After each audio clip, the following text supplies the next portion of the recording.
Also to reflect on what Honorable Mutuse was asking me, not just as a member of parliament for Kikuyu and leader of majority party in this house to do, but also took time to reflect and ask the Almighty God to guide me and give me wisdom to do the right thing. Honorable Speaker, I pray to God that the Almighty God may give me wisdom to do that which is right. And not just what is right, Honorable Speaker, but also what is just. Just to the outgoing Deputy President of the Republic of Kenya, but also just, more importantly, just to the people of Kenya who turned out in their numbers in 2022 to vote in a government that they believed would create cohesion and unity and offer them opportunities to excel and prosper as a people. Honorable Speaker, as I prayed for wisdom, I was also conscious that what is right is not always easy. And what is right is not always popular. And being a son of the mountain, representing people of the Mount Kenya region, Honorable Speaker, it was clear to me that what may be popular today may not be right. And that is why I asked God to give me the wisdom to do that what is right, Honorable Speaker. And I am here today to do what is right for the people of Kenya. I am here to do what is right, not just for the people of Mount Kenya. I am here to do what is right for the greater good of the Republic of Kenya, Honorable Speaker. And that is why I rise to support this impeachment motion, Honorable Speaker. Honorable Speaker, having listened to Honorable Mutuse and all the grounds, and having looked at the Constitution, Honorable Speaker, and I would beg for us to look at Article 150 on the removal of a deputy president, the reasons as to why you may remove a deputy president from office. The first one is on the ground of physical or mental incapacity to perform the functions of that office. We have no capacity to determine the physical and mental capacity of the Deputy President, Rigathi Gachagua. But on impeachment as a second ground, the first ground is on the ground of a gross violation of a provision of this Constitution or any other law. The question that begs is whether one Rigathi Geoffrey Gachagua has contravened or has grossly violated one provision of our Constitution. And I think the Honorable Ekomas Mutuse was able to demonstrate this morning that Rigathi Gachagua has violated not one, but over 8 provisions of our Constitution, which I agree with the Honorable Mutuse. And for that reason, Rigathi Gachagua ought and must be impeached today. The second ground, Honorable Speaker, is where there are serious reasons. And Senior Counsel Otiende Amolo went to great length this morning to explain what serious, when you believe there are serious reasons that the Deputy President has committed a crime under national or international law.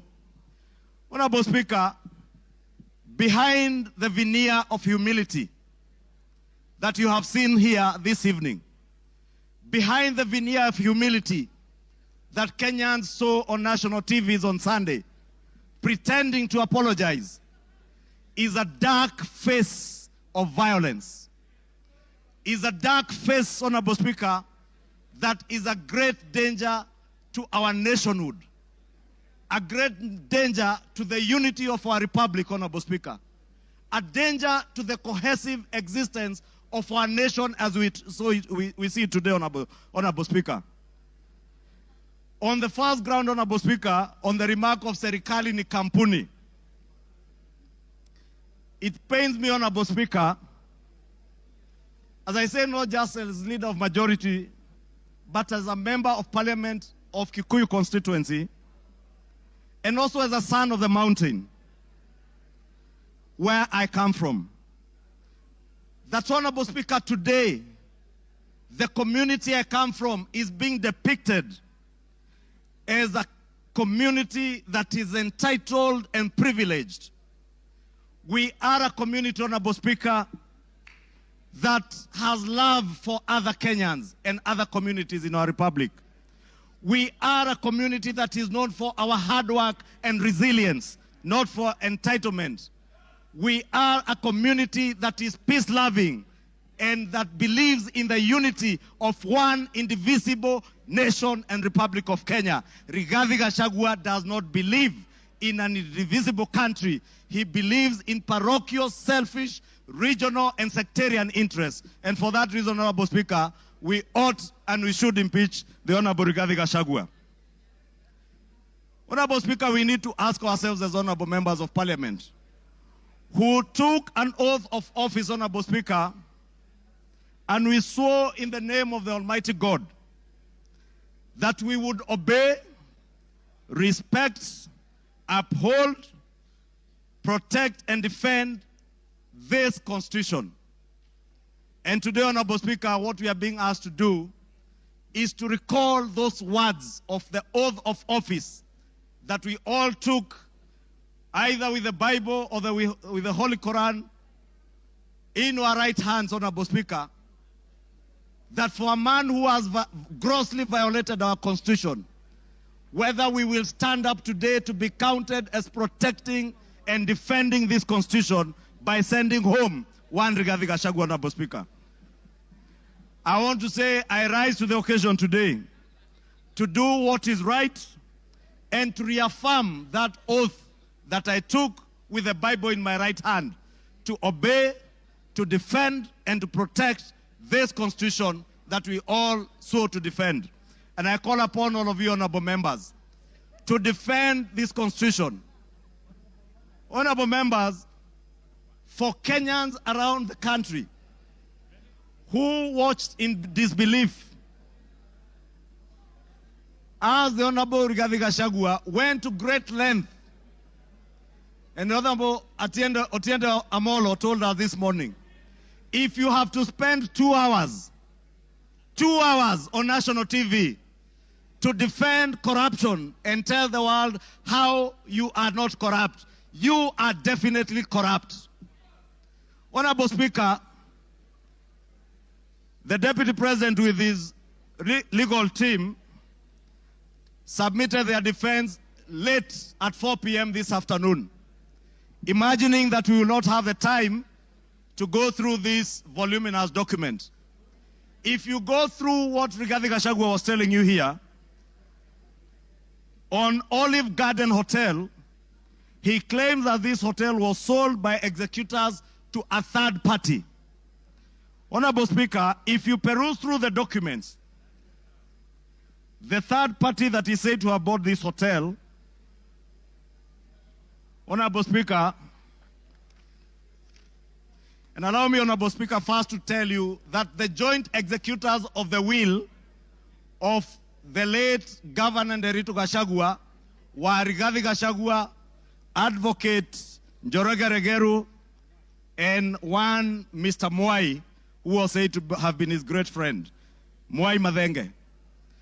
And Honorable Speaker, if you read the report filed in court by the joint will executors, filed on the 27th of June this year, it says in the report that the joint will executors will make decisions independently of the beneficiaries and without influence from any beneficiary, except for one who is both a beneficiary and an executor. The joint will executors does not have the same attributes and mandates as for trustees, where beneficiaries would play a part assisting in decision making. What this is saying, Honorable Speaker, a document filed in court, is that Rigathi Gachagua, as a joint will executor, was also a beneficiary of the estate of his late brother. He was not only a joint will executor, he was also a beneficiary, and he was also a purchaser for value of the estate of his late brother.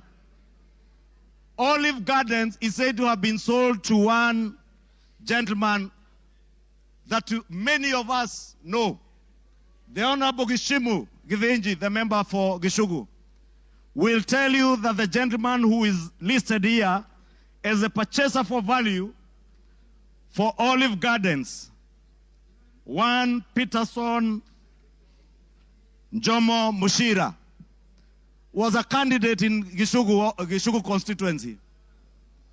He is a direct proxy of one Rigathi Geoffrey Gachagua. And Honorable Speaker, I must confess, and I am sorry to my friend Peterson because I know him. I just called him this afternoon when I saw this document. And I asked him whether TM Civil Engineering Limited is his company, and he confirmed to me it is indeed his company. I therefore want to tell you Olive Gardens was purchased through the proxy of Peterson Jomo Mushira with 0 shares and TM Civil Engineering Limited with 6,000 shares. Those who have visited the Annex House, the office of the Deputy President, know this Jomo is a permanent fixture in the office of the Deputy President, and therefore his direct proxy. Honorable Speaker, we are also told, Honorable Speaker, that these very hardworking young Kenyans, in the names of Keith Ikino Rigathi and Kevin Gachagua Rigathi, who are listed on the CR12 of the documents that were tabled this afternoon by Rigathi, are shareholders of Vipingo Beach Resort that owns the Vipingo property in Kilifi County, the one the Honorable Chonga was speaking about. Rigathi Gachagua told Kenyans on national TV that this property is still owned by the family and therefore is still part of the estate. Keith Ikino and Kevin Gachagua, his sons, were not joint will executors of the estate of Nderito Gachagua. And the owners who are listed on this CR12 is Keith Ikino Rigathi, Kevin Gachagua Rigathi, and the estate of the deceased James Nderito Gachagua. It is a rather ingenious way of trying to hide behind the estate of his late brother. And how shameful, Honorable Speaker, that the Deputy President of the Republic of Kenya would hide behind the veil of the estate of his late brother to disguise what is outright proceeds of crime, because he is a purchaser of this property, and that is why his 2 sons are listed as directors and shareholders of Vipingo Ridge, of Vipingo Beach Resort. But he was on national TV telling Kenyans, this is a property that belongs to the family, and we have decided to keep it. This is a House of Records, Honorable Speaker, and it is good we gave the Honorable Rigathi Gachagua an opportunity to be heard so that we can expose his lies in broad daylight or this early in the evening. And I want to tell Kenyans and all of you members, save this country from this dark face, Honorable Speaker, honorable members. Save this country, Honorable Speaker. Honorable Speaker, because of time, I know there was alluding, Honorable Speaker, if you look at the time this company, Vipingo Beach Resort, was formed, it was founded on 5th August 2008. I would guess if Keith Gachagua is 31 years old today, at the time this company was registered, he was only 15 years old or 14 years old. He cannot have been listed as a director. His younger brother must have been 12 or 13. For heaven's sake, Deputy President, give some credit. Honorable Speaker, we also had the issue of shareholding, Honorable Speaker. And we were told that in our coalition agreement, Honorable Speaker, and you are then the leader of Ford Kenya, and you know you never subscribed to shareholding in our coalition agreements within Kenya Kwanza. Anybody who subscribed to the Kenya Kwanza coalition was subscribing not to shares, but to an ideology, a shared ideology, not shareholding, as Rigathi Gachagua wants Kenyans to believe. Honorable Speaker, let me finish by saying, Honorable Speaker, that the mountain is intact. The mountain is intact. The mountain is intact. The mountain is intact. The mountain is named after Kenya because it belongs to all the people of Kenya. We must end ethnic balkanization.